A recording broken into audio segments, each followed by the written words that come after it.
Phoenix warehouse bathroom. Kemi's hand covers her mouth. Voices outside. Wrap Maria's body. Desert. Tonight. She runs. Korean church. A stranger sits across from her. Hwang Tae-jin. She shows him photos. Warehouse. 7 women trapped. He stops on one face. Shows her. Kemi's hand starts shaking. Funke. Her sister. She's in Lagos. She's been here 6 months. Kemi can't breathe. Marry me. I'll get her out. Her hand touches her stomach. 6 weeks pregnant. Courthouse, Saturday. Signatures. His compound. Night. You don't have to come. She turns, eyes red. She's my sister. Sunday approaches. Kemi has no idea what's waiting in that warehouse. Lovies, welcome to a story about a woman who married a criminal to save her pregnant sister and a rescue mission that cost everything. Between 2 worlds beyond all borders, tonight we're serving you a heartbreaker, a tearjerker, and a game changer. Drop a comment. Where are you watching from? Phoenix, Atlanta, Seoul, and Lovies. If these stories move you, super thanks and memberships help us keep creating. But just being here means everything. Now do not click away because what's about to happen? A woman discovering her sister has been enslaved 20 minutes away for 6 months. A fake marriage that becomes something real. And a sacrifice no one saw coming. Thursday afternoon, Phoenix. Kemi was in the warehouse bathroom when she heard Dominic and Carlos talking. They were dragging something heavy across the floor. Something wrapped in plastic. Desert Road, mile marker 42, Dominic said. Deep enough. Maria. They were talking about Maria. The Filipino nurse who tried to escape 3 days ago. Kemi had helped her pack, given her $40, watched her slip out at 2 a.m. Now Maria was dead, and they were disposing of her body like trash. Kemi stood in the bathroom stall with her hand pressed over her mouth, trying not to make a sound. When the warehouse door finally slammed and the truck drove away, she grabbed her backpack and ran. She'd been planning this for 2 weeks. $400 stolen from Dominic's office. Her expired passport. Her phone with evidence photos of everything. The stolen medical supplies. The shipping manifests. The faces of the 7 women he kept trapped there. She made it 4 blocks before Carlos's truck came around the corner. He'd come back for something. Saw her running. Their eyes met. Kemi ran faster. The Phoenix heat was brutal. Her backpack slammed against her back with each step. Carlos was gaining. If he caught her, she'd end up like Maria. She turned onto a residential street and saw it. Korean church. Phoenix Korean Methodist. People going inside for an afternoon service. Kemi didn't think. She just ran through the doors. 2 elderly Korean women were in the lobby arranging flowers. They looked up startled. Kemi put her finger to her lips, pointed outside, shook her head frantically. One woman understood immediately. She grabbed Kemi's arm and pulled her down a hallway into a storage room, pushed her behind donation boxes, whispered something in Korean that meant hide. Then she left. Kemi heard footsteps in the hallway. Carlos asking questions. The woman saying she hadn't seen anyone. This was a church. He needed to leave. The footsteps retreated. A door slammed. Kemi stayed behind those boxes for 3 hours. Heard the service start. Korean hymns. A sermon she couldn't understand. The service ending. People leaving. When the storage room door finally opened again, it was the elderly woman coming back with donated clothes. She turned on the light and gasped. Kemi was still there. Sweating, shaking. Bruises visible on her face from last week. The woman stared at her for a long moment. Then she pulled out her phone and made a call. Spoke rapidly in Korean. Hung up and said in careful English, "My son, he help." 15 minutes later, Kemi heard vehicles outside. Multiple vehicles. The man who walked into that storage room was mid-40s, Korean-American, expensive suit. 2 security guys stood behind him. His eyes scanned Kemi once and he saw everything. The fear, the injuries, the desperation. "I'm Hwang Tae-jin. My mother says you need help. Tell me who hurt you." Kemi showed him her phone. The evidence photos, the warehouse with its pallets of stolen medical supplies, pharmaceuticals with hospital labels, surgical equipment, 7 women trapped there, all undocumented. Taejin looked through the photos carefully, stopped on one showing the warehouse address. Dominic Vega, not a question. Kemi's stomach dropped. You know him? We run in similar circles, different merchandise, same distribution networks. He looked up at her. We're competitors. And Kemi understood. This man wasn't a social worker. He was a criminal. Maybe not exactly like Dominic, but close enough to recognize a rival's operation. Taejin kept scrolling, stopped on shipping manifests. This is leverage. You have documentation of his entire network. He studied her face. I can destroy him with this, but you need protection first. He'll hunt you. How do I get protected? Marry me. Kemi actually laughed. It sounded half crazy even to her own ears. Taejin didn't smile. You're undocumented. That's his leverage. We get married, file for your green card, suddenly you're a U.S. citizen's spouse. He can't threaten deportation anymore. This is insane. It's transactional. You give me evidence to eliminate my competitor. I give you legal status and protection. You live at my compound where he can't reach you. In exchange, you cooperate with immigration interviews and testify if needed. Kemi stared at this stranger, offering her a deal she didn't understand. But Maria was dead. Carlos was hunting her. She had nowhere else to go. When? Saturday morning, courthouse. 2 days. Kemi looked back at her phone, started scrolling through the evidence photos again. There was one she'd taken 2 weeks ago of the women's sleeping quarters. 7 women on cots. She'd been documenting conditions, hadn't looked closely at faces. But now she zoomed in, and everything stopped. One of the women was Funke, her baby sister, 24 years old.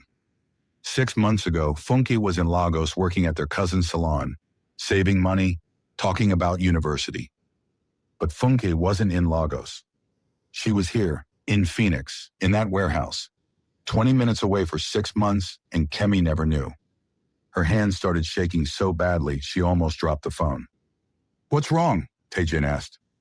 Kemi turned the screen toward him, zoomed in on Funke's face. She's my sister. Her voice broke. She's supposed to be in Lagos. Taejin looked at the photo, back at Kemi. Something shifted in his expression. The deal stands. I'll extract all 7 women when I move against Dominic, including her. Kemi thought about the last conversation she'd had with Funke 6 months ago. Funke said she was thinking about coming to America. Someone was helping her with a visa. Kemi told her to wait, to be careful. Funke hadn't waited. And somehow she'd ended up trapped in the same operation. The same warehouse, while Kemi had been 20 minutes away with no idea. The guilt was crushing. Saturday, Kemi whispered. We get married Saturday. Saturday morning, Phoenix Courthouse, 10 a.m. Kemi signed the marriage license. Her hand was shaking. Taejin's was steady. His attorney witnessed. His mother, Sunmi, stood in the back looking worried. The judge declared them married. Kemi looked down at the borrowed ring on her finger. Sunmi's ring. Temporary. Just for immigration. They walked out as husband and wife, strangers bound by paperwork and desperation. Taejin's compound was North Phoenix. 8 acres, gated armed guards at every entrance. Kemi's quarters were a guest house. 2 bedrooms, kitchen, bathroom. Comfortable but isolated. That first night she stood in the bathroom staring at herself in the mirror. The bruises were fading but still visible. She looked exhausted, hollow. Then the nausea hit. She barely made it to the toilet, threw up everything she'd eaten that day. When it finally stopped, she sat on the bathroom floor trying to catch her breath. This had been happening for 2 weeks. She'd been telling herself it was stress, fear, trauma. But sitting there on the cold tile, Kemi couldn't lie to herself anymore. She was pregnant. She did the math in her head. 6 weeks. The last time with Dominic had been right before she started planning her escape, before Maria died, before everything fell apart. She was carrying Dominic's baby. Kemi pressed her hands against her stomach. There was nothing to feel yet, but it was there, growing. A piece of the man who'd beaten her, controlled her, enslaved 7 women, and murdered Maria. She started crying, not loud, just tears sliding down her face while she sat on that bathroom floor. There was a knock on the guest house door. Kemi wiped her face, stood up, answered it. Taejin was there with a folder. Immigration attorney is coming Monday. We need to prepare. Okay. He looked at her closer. Are you all right? Fine. Just tired. He didn't look convinced, but he didn't push. Get some rest. Tomorrow we start planning. He left. Kemi closed the door and leaned against it, put her hand on her stomach again. She was married to a criminal to save her sister. She was pregnant with her abuser's baby. And in 2 weeks, they were going to raid that warehouse. She hadn't told Taejin about the pregnancy, didn't know how, didn't know what he'd do with that information. So she kept it to herself. Monday morning, immigration attorney came to the compound. Middle-aged woman named Patricia Chen, sharp eyes, no nonsense. She sat across from Kemi and Taejin in his office. The marriage is recent, very recent. USCIS will scrutinize this closely. She looked between them. You need to know each other, intimately. They'll ask detailed questions. Like what? Kemi asked. What side of the bed does your spouse sleep on? What's their favorite food? Morning routine? Everything married couples know naturally. Kemi and Taejin looked at each other. They were strangers. You have 6 weeks until the interview, Patricia said. I suggest you spend time together. Create real memories. Make this look legitimate. After she left, Taejin stood at the window of his office looking out at the compound. We should have coffee in the mornings, he said. Get to know each other. Make it real. Kemi nodded. Okay. That became the routine. Every morning at 6 a.m., they met in the main house kitchen. Coffee, conversation, learning each other. Kemi learned that Taejin's father died when he was 12. Car accident. His mother raised him alone. He started smuggling firearms at 19 to support her. Taejin learned that Kemi had a medical degree from University of Lagos. Wanted to be a surgeon. Settled for nursing when her family couldn't afford the rest of her education. They were careful at first, polite, distant, but slowly something shifted. By the end of the first week, Taejin was asking real questions about Nigeria, about her family, about what brought her to America. And Kemi found herself answering honestly. She still hadn't told him about the pregnancy. Every morning, she fought nausea. Every morning, she hid it. The planning for the raid started the second week. Taejin's office, maps of Phoenix spread across the table. His team present, Young, his lieutenant, 4 enforcers. Kemi provided the intelligence, warehouse layout, guard rotations, where 7 women slept, Dominic's schedule. She drew a detailed map from memory. Taejin was impressed. You're thorough. I'm a nurse. Observation is part of the training. The plan came together. 3 weeks out, Dominic would be at a cartel meeting, skeleton crew at the warehouse. They'd hit it fast, extract the women, get out before anyone could respond. Kemi looked at the map, at the sleeping quarters marked in red. Funke was there, right now, waiting. I'm going with you, she said. Taejin looked up. No, too dangerous. She's my sister. You're not trained? I'm going. They stared at each other. Taejin's jaw tightened. But he didn't argue further.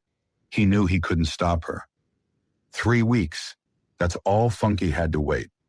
Kemi put her hand on her stomach under the table where no one could see. 3 weeks, then everything would change. Across town, Dominic's warehouse. Funk and 6 other women were locked in the sleeping quarters for the night. Dominic was pacing outside, paranoid, armed. Kemi had escaped and he knew she had evidence. He'd put word out, doubled security. Someone would find her eventually. Funke stared at the ceiling, had no idea her sister had escaped, had no idea Kemi was married, had no idea a rescue was being planned, had no idea that in 3 weeks someone would come for them, and that when they did, nothing would ever be the same. Sunday morning, Kemi woke in the guest house and ran to the bathroom. 3rd day in a row. The nausea was getting worse. She threw up. rinsed her mouth, looked at herself in the mirror, still looked exhausted, still looked scared, and now she looked pregnant, even though nothing showed yet. Breakfast at the main house. Sunmi insisted they eat together every morning. Family tradition. Kemi sat across from Taejin at the kitchen table. Sunmi brought out rice, kimchi, grilled mackerel. The smell hit Kemi and her stomach turned. She pushed food around her plate, trying not to gag. Sunmi noticed. You don't like? Just not hungry. I'm sorry. Sunmi's eyes narrowed slightly, but she didn't push. After breakfast, Taejin's mother pulled him aside in the hallway. Kemi could hear them speaking Korean. Sunmi's tone was questioning, concerned. When Taejin came back, he looked at Kemi differently. My mother thinks this marriage happened too fast. It did. She wants to believe we're real, but she's not stupid. Kemi met his eyes. What did you tell her? The truth, that we're taking it slow, that you needed help and I'm providing it. Did she believe you? No. They stared at each other across the kitchen. Strangers playing house. One lie stacked on top of another. Monday. The immigration attorney came back. Patricia Chen with her sharp eyes and sharper questions. She sat in Taejin's office with a notepad. The interview is in 6 weeks. They'll ask how you met, when you fell in love, details about your relationship. Kemi and Taejin exchanged a look. Patricia continued. Describe your first kiss, how he proposed, what you love most about each other. If you can't answer these questions naturally, you'll be flagged for fraud. After she left, Kemi stood at the window. We need a story, she said. We have a story. You needed help. I provided it. That's not the story immigration wants to hear. Taejin was quiet for a moment. Then he said, we met at the church. My mother introduced us. We talked, connected, decided to see where it went. And we fell in love fast. Because you were different, real. Kemi looked at him. And you were safe. It was a lie, but it was a lie they'd have to sell. The coffee routine continued. Every morning at 6 a.m., Kemi learned more about him. He learned more about her. Tuesday morning, he asked about her family. Funky is younger by 6 years, Kemi said. My parents wanted a boy after me. Got another girl instead. My father never forgave them for it. Them? Funky and my mother. Like it was their fault. Taejin was quiet. Then he said, my father wanted me to be a doctor. I became a criminal instead. He died before he could be disappointed. You think he would have been? I know he would have been. Wednesday morning, Kemi asked why he chose guns. Medical supplies are messy, Taejin said. People die when medications don't arrive. I didn't want that wait. But guns don't kill people? Guns kill people who chose that life. Sick people waiting for cancer medications didn't choose anything. It was twisted logic, but Kemi understood it. He'd drawn a line. It was a terrible line, but it was there. Thursday morning, the nausea was so bad Kemi barely made it to the kitchen. She sat down with her coffee and immediately knew it was a mistake. The smell hit her and she had to run. Taejin found her in the bathroom 10 minutes later. She was sitting on the floor, pale, shaking. Are you sick? I'm fine. You're not fine. Should I call a doctor? No, it's just stress. He stared at her for a long moment. Didn't believe her, but he didn't push.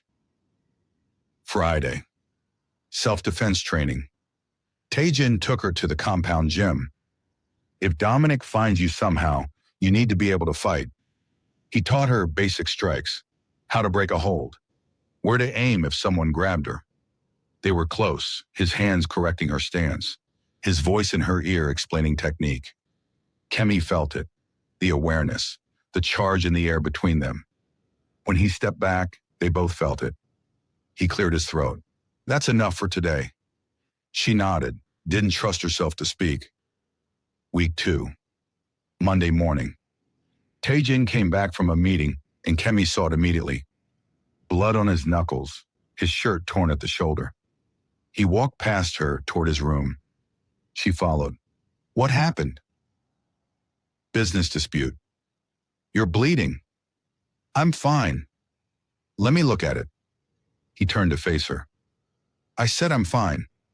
But Kemi was already pulling the first aid kit from the bathroom. Nurse's instinct. She sat him down and cleaned the cuts on his knuckles. They were shallow but needed attention. He watched her work. You don't have to do this. I know. I'm not a good man, Kemi. I know that too.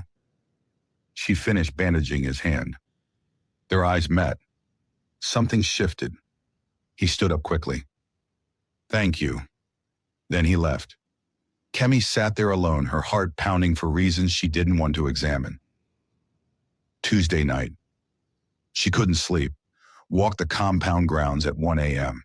Found Tae-jin on the balcony of the main house. He looked up when she approached. Can't sleep either? He asked. Too much in my head. They stood together in the darkness, silent, the compound lights casting long shadows. Thank you, Kemi said quietly, for doing this, for helping me get funky out. I'm not doing it just to destroy Dominic anymore. She looked at him. Then why? Because you asked me to. The air between them was heavy, loaded. Kemi's hand drifted to her stomach. The baby. The secret she was carrying. She should tell him. But the words wouldn't come. Wednesday. Dominic made his move. A delivery truck arrived at the compound gate. Security checked it. Inside was a wooden crate addressed to Tae-jin. They opened it carefully. Inside was a body, Vietnamese woman, one of the 7 from the warehouse. Lynn, beaten to death. A note was attached. You took one of mine, I took one of yours. 6 left. How many will die before she comes back? Kemi saw the body and something inside her broke. Lynn, the quiet woman who'd shared the sleeping quarters, who'd helped Kemi hide money in her shoe, who'd whispered that they'd all get out someday. Now she was dead, because Kemi ran, because Dominic was sending a message. Kemi collapsed. Not physically, but something inside her shattered. Tae-jin found her sitting on the guest house floor an hour later. She was staring at nothing, not crying, just broken. He sat down beside her, didn't say anything, just sat with her. Then Kemi started talking. I left them there, all of them. I ran and I left them, and now Lynn is dead because of me. This isn't your fault. Maria's dead. Lynn's dead. 6 more are still trapped, and he's going to kill them one by one until I go back. You're not going back. Then they'll all die. Tae-jin was quiet for a long moment. Then he said, we moved the timeline up. Kemi looked at him. What? The raid. We can't wait 3 weeks. He's killing them. We go this weekend. That's 4 days. You said you needed 3 weeks to prepare. I'll make it work. Why? Because they're dying. And you're right. We can't wait. Kemi stared at him. This criminal. This stranger. This man who was supposed to be using her for leverage against a rival. But he wasn't looking at her like leverage anymore. Thank you, she whispered. He nodded, stood up, then he stopped. The woman who died, Lynn, did you know her well?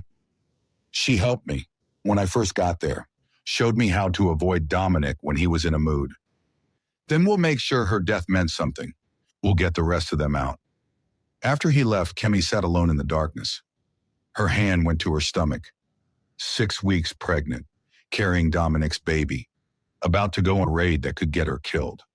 She should tell Tae-jin, should tell him everything. But she was terrified of what he'd do with that information. Terrified he'd stop her from going. Terrified he'd see her differently. So she kept the secret. Thursday, emergency planning session. Tae-jin's office, his whole team present. Young, 4 enforcers. Kemi. We move Sunday, 2 a.m. Dominic has a cartel meeting Monday. He'll be at the warehouse preparing. We'll have to go through him. Young spoke up. That's higher risk. He's dangerous. I know, but we can't wait. He's killing them. They redesigned the plan. Faster, riskier, more variables. Kemi provided updated intelligence. Guard rotations had changed after her escape. Security was doubled. 8 guards now instead of 4. "Can you handle 8?" she asked. Tae-jin looked at her. "We'll handle whatever we need to." Friday, final weapons check. Everyone was armed except Kemi. She refused the gun Tae-jin offered. "I'm a nurse. I save lives. I don't take them. If someone tries to kill you, then I'll run, but I'm not carrying a gun." He didn't argue, just handed her a medical kit instead. "Your job is getting the women out. Young's team handles security. I handle Dominic." Kemi nodded. That night she couldn't sleep again. Walked the grounds, found Tae-jin in the same place. The balcony. He looked up, almost smiled. "You're making this a habit." "So are you." They stood together. Tomorrow night was the raid. "Are you scared?" she asked. "Always. Fear keeps you sharp." "I'm terrified." "Good. Means you're smart." Kemi looked at him, really looked at him. This man who'd married her to destroy a rival, who'd moved the timeline up to save 6 women he didn't know, who stood on this balcony every night like he couldn't sleep either. "Tae-jin," he turned to face her. She wanted to tell him about the baby, wanted to say the words that had been stuck in her throat for 2 weeks. But before she could speak, his phone buzzed. He checked it. His expression changed. "What?" Dominic changed his schedule. The cartel meeting moved to Monday. He's staying at the warehouse Sunday night. "So he'll be there during the raid?" "Yes." They stared at each other. The plan just got exponentially more dangerous. Dominic wouldn't just be nearby. He'd be there, armed, waiting. "We could postpone," Tae-jin said. "No, he's killing them. We go Sunday." "It's going to be ugly." "I know." He looked at her for a long moment. Then he said something that surprised her. "I need you to stay with Young. Don't engage Dominic. Promise me." "Why do you care?" "Because I do. Promise me." Kemi stared at him, saw something in his eyes she hadn't seen before. "I promise." He nodded, started to walk away, then stopped. "Kemi, after this is over, after we get your sister out, we need to talk." "About what?" "About what this is becoming." Her heart stopped. "What is it becoming?" But he just shook his head. "After, when everyone's safe." Then he left. Kemi stood alone on that balcony, hand on her stomach, and realized something terrifying. She was falling for him. This criminal, this stranger, this man who was supposed to be transactional. Somewhere between the coffee mornings and the planning sessions and the moments of unexpected kindness, something had shifted.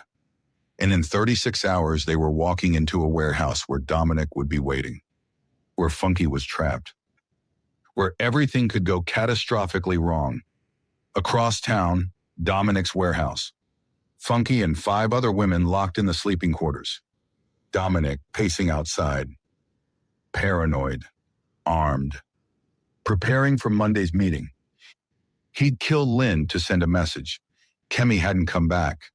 So next week, he'd kill another one. Funky stared at the ceiling, had no idea her sister escaped, had no idea rescue was 36 hours away, had no idea that when Sunday came, everything would explode. Saturday, 1 p.m., 12 hours before the raid. Kemi stood in the compound armory watching Tae-jin's team prepare. Weapons, tactical vests, communications equipment. Young approached her with a vest. "This is for you." She put it on, too big, made her look smaller than she already was. Tae-jin watched from across the room. His expression was unreadable. Saturday, 6 p.m. Dinner at the main house. Sunmi cooked. Traditional Korean. Comfort food.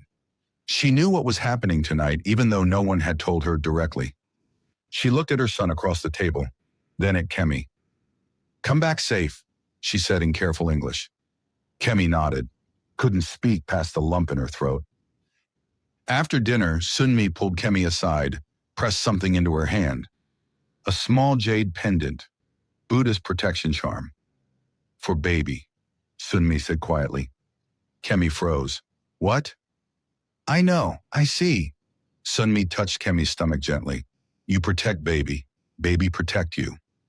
Tears filled Kemi's eyes. Does Taejin? No, you tell him when ready. Sunmi hugged her. First time, then let her go. Saturday, 11 p.m. Final briefing. Taejin's office, team assembled. Kemi standing with them. We breach at 2 a.m. Dominic will be there, 8 guards minimum. The women are in the east sleeping quarters. Young's team extracts them. I handle Dominic. Kemi stays with Young. Young nodded. Taejin looked at Kemi. You promised. I promised. They loaded into 3 vehicles at 1:30 a.m. Drove through Phoenix. Streets empty. City sleeping. Kemi sat in the back of the second vehicle, hand on her stomach, the jade pendant around her neck. In 6 weeks, she'd tell him about the baby. After Funky was safe, after everything settled, if they survived tonight. 2 a.m., Sunday morning. The vehicles parked 2 blocks from the warehouse. Team moved on foot, silent, tactical. Young positioned his team at the perimeter. 4 guards outside, taken down quietly. No shots fired. Taejin's team breached the main entrance. Then everything exploded. Gunfire, shouting, chaos. More than 8 guards. Dominic had doubled security again. 16 men inside. Young's team pushed toward the sleeping quarters. Kemi stayed close behind him. They reached the second floor, the locked door. Young picked it fast, pushed it open. 6 women inside, huddled on cots, terrified. Kemi saw her immediately. Funka, thinner than Kemi remembered, exhausted, scared. Their eyes met. Funky's face went white. Kemi? I'm here. I'm getting you out. The other women recognized Kemi, started crying, reaching for her. Young was already moving them toward the door. We go now. They filed into the hallway. 6 women. Young's team surrounding them. Kemi at the back. Then Dominic appeared at the end of the corridor. Gun raised, 4 guards with him. He saw Kemi and smiled. There you are. Young's team opened fire. Dominic's guards returned fire. The hallway became a war zone. The women screamed, dropped to the floor. Kemi covered them with her body. Young was shouting commands, his team advancing, taking out guards. Then Kemi saw it. Dominic wasn't aiming at Young's team. He was aiming at her, specifically at her stomach. He knew. Somehow he knew she was pregnant. Funky saw it too, saw where the gun was pointed. No! Funky lunged forward, threw herself between Kemi and Dominic. The gunshot was deafening. Funky's body jerked. She fell. Kemi caught her. They went down together. Blood. So much blood. Funky's chest. The bullet had gone through her lung. Kemi's hands went to the wound automatically. Pressure. Stopped the bleeding. But it was bad. Critical. Funky was looking up at her, struggling to breathe. I came back for you, Kemi whispered. I came back. Funky's hand moved, touched her own stomach. Kemi looked down. Funky was showing, 4 months pregnant. The realization hit Kemi like a physical blow. Her sister was pregnant, dying, and the baby would die with her. No, no, no, no. Young was beside them. We have to move. She's pregnant, Kemi said, voice breaking. 4 months. If she dies, the baby dies. Young looked at Funky, at the blood, at Kemi's face. What do you need? Medical kit, sterile equipment, now. Young called it in. His team brought supplies. Kemi looked at Funka. I'm going to save your baby. Funky's eyes were glazing. Chi-Di. What? Name him Chidi. Their brother's name, the one they'd lost. Then Funky's breathing changed, weakening. Kemi made the cut. Her hands were shaking, but her training took over. Young helped, combat medic experience. They worked fast, desperate. The baby was small, premature, 4 months. But when Kemi lifted him out, he cried. A tiny, weak sound. He was alive. Funky's hand went limp. Kemi looked up. Her sister's eyes were still open. But she wasn't breathing. No, Funka, no! Young wrapped the baby. Kemi, we have to go. Below them, the firefight continued. Taejin's voice shouting orders. Kemi held Funky's body with one hand, the baby with the other. I can't leave her. Police are coming. Sirens. 3 minutes out. Kemi looked at her sister's face. The woman who'd taken a bullet meant for her, who'd given birth and died in the same moment. Young made the decision for her. We take her. He lifted Funka's body. 2 of his men helped. They wrapped her in a blanket. Kemi held the baby against her chest. Chidi, crying weakly, barely alive. The 5 other women were already moving down the stairs, Young's team escorting them. On the main floor, chaos. Bodies, Dominic's guards, blood everywhere. Taejin was in the center, fighting Dominic hand to hand, gun knocked away, just fists and fury. Dominic was bleeding, shoulder wound, but still dangerous. You think you won? Dominic shouted. She's mine. The baby's mine. Taejin hit him hard. Dominic went down. Taejin stood over him, gun in hand now, aimed at Dominic's head. He could end it, right there. But he hesitated. Kemi's voice in his head. I save lives, I don't take them. He lowered the gun. You're done. Turned to walk away. Dominic grabbed a fallen weapon, aimed at Taejin's back. A gunshot. Dominic dropped, dead. Kemi looked up. Rosa, one of the freed women, Maria's friend, standing with a guard's gun. For Maria, Rosa said quietly, for all of us. Taejin stared at her, then nodded. Sirens. Louder now. 2 minutes. Move, Jung shouted. They ran. Out the back, into vehicles, 6 women. Funky's body. The baby. Taejin's team. Kemi sat in the back holding Chidi. He was still crying, still breathing. Funky's body was wrapped beside her. Police arrived as they pulled away. Warehouse behind them. Crime scene. They'd left evidence everywhere. Ballistics, prints, bodies. But they were gone. Safe house. 3 a.m. Private doctor waiting. NICU equipment is set up. The baby needed immediate care. Premature, fragile. The doctor took him from Kemi's arms, started working.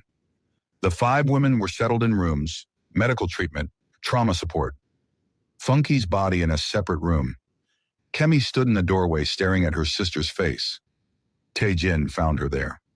He didn't say anything, just stood beside her. She died saving me, Kemi whispered. I know. She was pregnant, 4 months. I didn't know. The baby? Alive, fighting. Taejin put his hand on her shoulder. Gentle. Kemi turned into him, collapsed against his chest, sobbing. He held her, let her break, didn't try to fix it. When she finally pulled back, her face was streaked with tears. There's something I need to tell you. What? She put her hand on her stomach.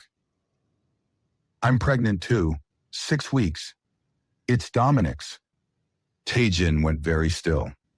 Kemi rushed on. I should have told you before. I was scared.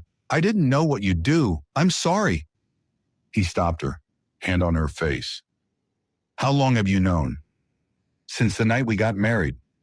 He was quiet for a long moment, processing. Then he said, we save your nephew. We bury your sister. We deal with immigration. And we figure out what to do about your baby. Our baby, Kemi corrected quietly. He looked at her. What? You married me. That makes this our problem. Unless you're leaving. I'm not leaving. Then it's ours. Something passed between them. An understanding. A shift. Taejin pulled her close again. Held her. We'll figure it out, he said. 4 a.m. The doctor came out. The baby's stable. 60% survival. Next 48 hours are critical. Kemi closed her eyes. Relief and terror mixed together. Funky's baby was alive. For now. 6 a.m. Dawn breaking over Phoenix.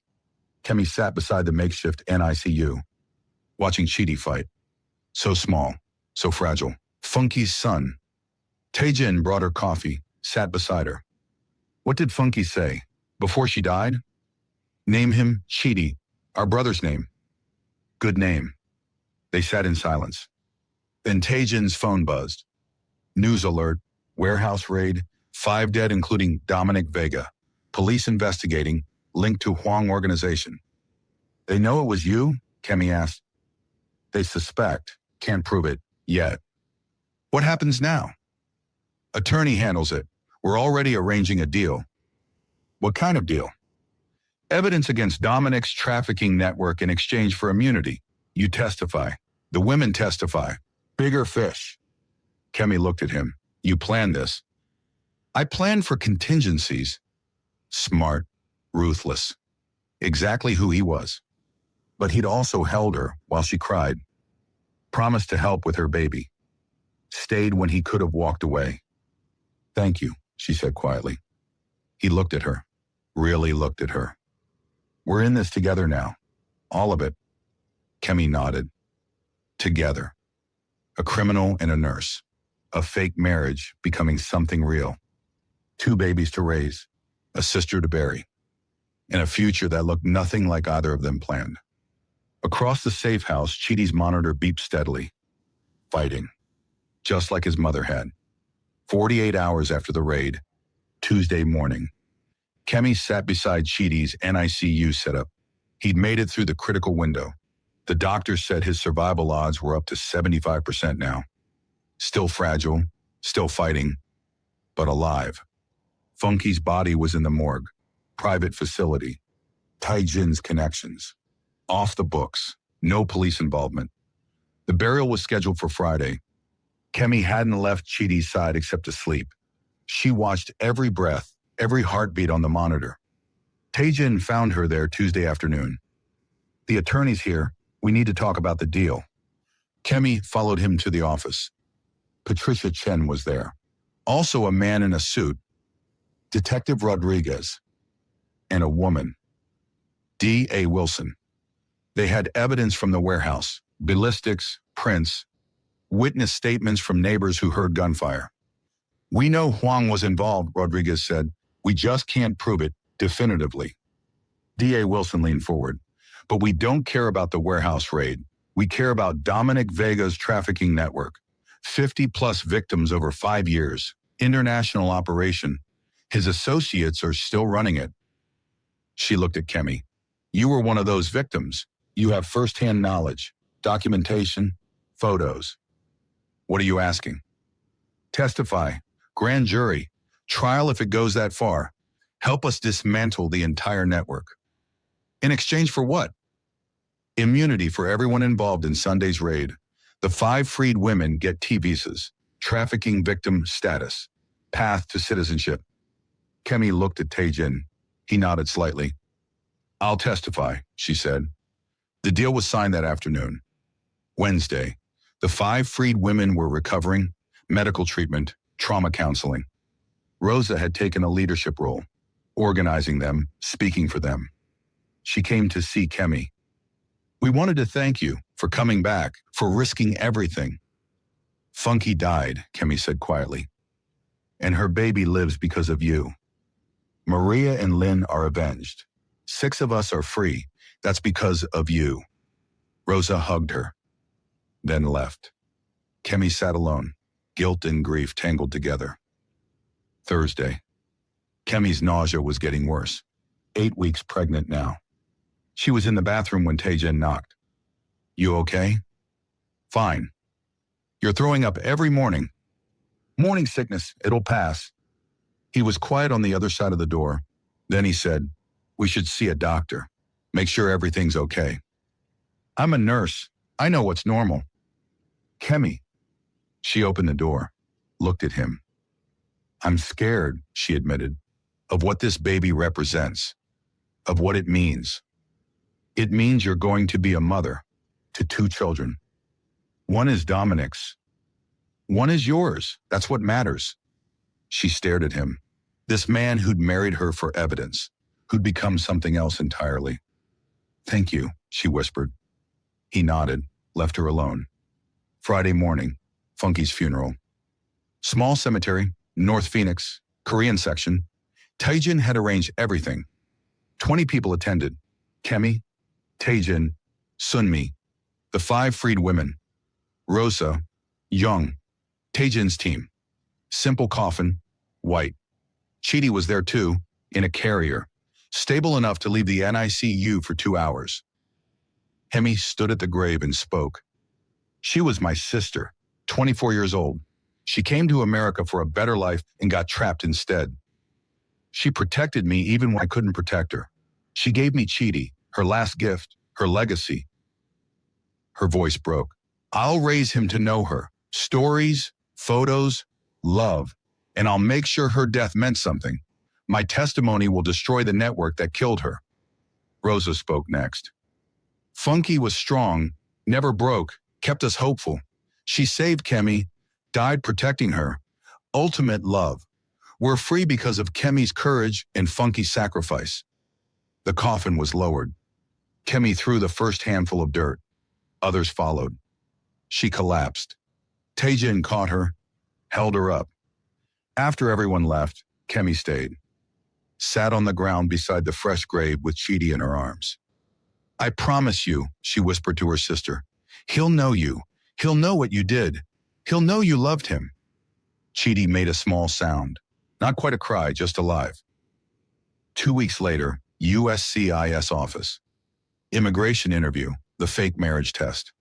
Kemi was 10 weeks pregnant now, showing slightly. The officer reviewed their application, looked between them. You married 3 weeks after meeting. You're pregnant, but the baby isn't his. This doesn't fit typical marriage patterns. Kemi and Taejin exchanged a look.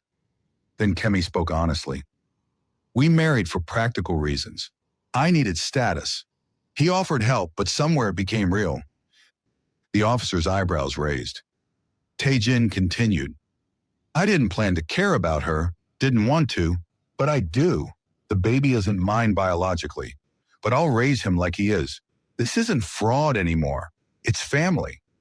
Kemi added, I'm raising my nephew, Funky's son. He's 2 weeks old, premature, fighting every day.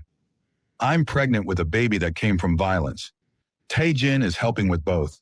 Not obligation, choice. The officer was quiet for a long moment.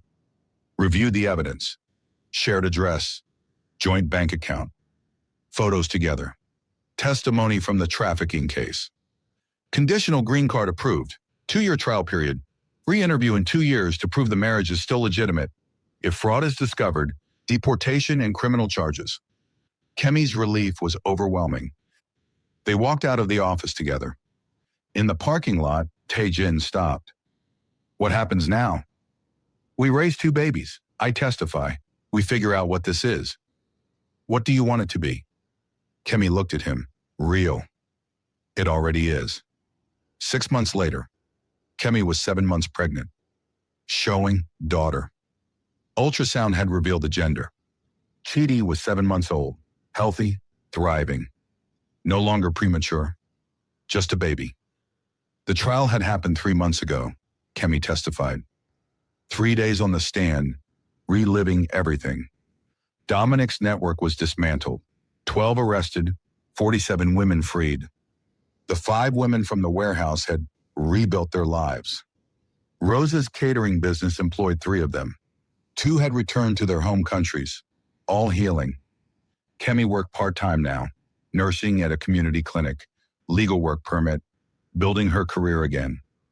Taejin had stepped back from weapon smuggling, legitimate business expanding. Not reformed completely, still dangerous when needed, but different. Priorities shifted. Their relationship had deepened. Lovers now, partners, building a future neither had planned. Sunmi had moved into the compound permanently, helping with Chidi, preparing for the new baby.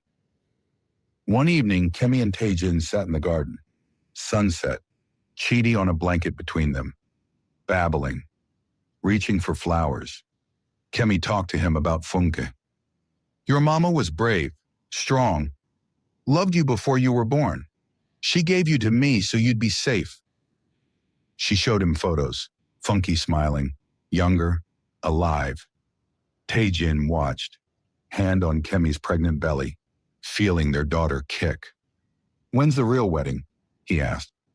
After she's born, I want to fit in a dress. Deal. They sat together, family forming. Unconventional but real. Chidi laughed, innocent, joyful, the future. Kemi's hand on her belly. Daughter kicking. Life continuing. Sunmi came out with tea, sat beside them. She'd planted roses in the garden, Funky's favorite flower. Time to let her rest, Sunmi said gently. She handed Kemi an urn, Funky's ashes. Kemi had kept them, hadn't been ready. But now, 6 months later, she was. They stood together, all four. Sunmi, Taejin, Kemi holding Chidi. Kemi scattered the ashes in the rose garden. You're home now, with us, always. Chidi reached for the falling ashes. One landed on his hand. A moment of connection. Peace. Kemi whispered, Rest now, sister. We've got him. The garden bloomed around them. Funky's presence, not gone, just transformed. Lovies, that's the thing about sacrifice. It never disappears. It becomes something else. Funky became roses and memories and a baby boy who'll grow up knowing his mother was a hero. Between two worlds beyond all borders, we've just witnessed a heartbreaker, a tearjerker, and a game changer. If this story moved you, if Kemi's journey reminded you that family is worth fighting for, that love comes in unexpected forms, that healing is messy but possible, drop a comment. Tell us what you're taking from this. And Lovey's super thanks and memberships keep these stories coming, but your presence here, your heart's engaged, that's everything. 3 months later, Kemi gave birth to her daughter. She named her Folake, after the cousin they'd lost to suicide years ago. Another piece of family carried forward. Kemi and Taejin married when Folake was 6 months old. Real ceremony. Sunmi crying, Chidi as ring bearer, wobbling down the aisle. The 5 freed women attended. Rose's speech about second chances made everyone cry. 2 years later, the re-interview happened. Same USCIS officer. Still married? Yes. Children? 2. Chidi is 2.5. Folake is 18 months. The officer reviewed their file. 2 years of joint tax returns, shared mortgage, photos everywhere, marriage certificate from the real wedding. Permanent green card approved. Kemi walked out a permanent resident. That night, she sat with both children, Chidi showing Folake how to stack blocks, patient big brother. Taejin watched from the doorway. We did it, Kemi said. You did it? We. He sat beside her. Family complete. Not perfect. Taejin still had his business. Kemi still had nightmares about the warehouse. Chidi would ask hard questions someday about his mother. Folake would ask about her father. But they were together. Chosen, fought for, earned through trauma and impossible choices, and love that grew in the cracks. Kemi looked at the photo on the mantle. Funko, smiling, forever 24. Thank you, she whispered. For Chidi, for the sacrifice, for leading her to Taejin, for everything. The roses in the garden bloomed year after year. Funky's presence, always. And Kemi kept her promise. Chidi knew his mother through stories and photos and love. He knew she was brave. He knew she saved his aunt. He knew she gave him life with her last breath. And when he was old enough to understand, he visited the rose garden and said thank you for everything.